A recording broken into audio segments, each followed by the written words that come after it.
বেগুন, কুমড়ো, আলু দিয়ে একটু রাঙালি দিয়ে নুন হলুদ দিয়ে আমি চিংড়ি মাছ দেবো যেহেতু সেই জন্য একটু পেঁয়াজ দিয়েছি।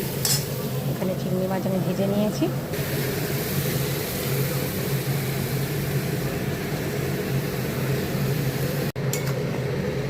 দেখে মনে হচ্ছে কত শাক আছে, রান্নার পরে তখন একদম একটুখানি হয়ে যাবে।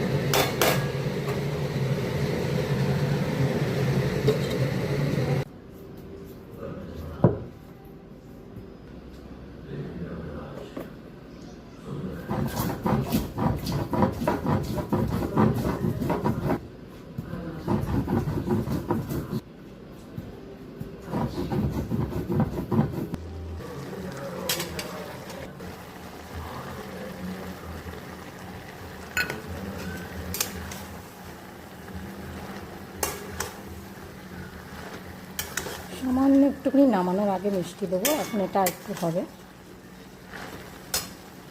যে মাছটা ভেজে নিচ্ছি, বেগুন দিয়ে সর্ষে দিয়ে ঝোল করব।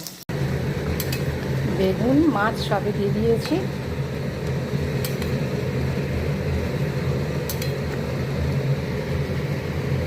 একটু ফুটবে, তারপর আমি নামিয়ে নেব। হয়ে গেছে আমার রান্না। ভর্তা বেড়ে দিলাম।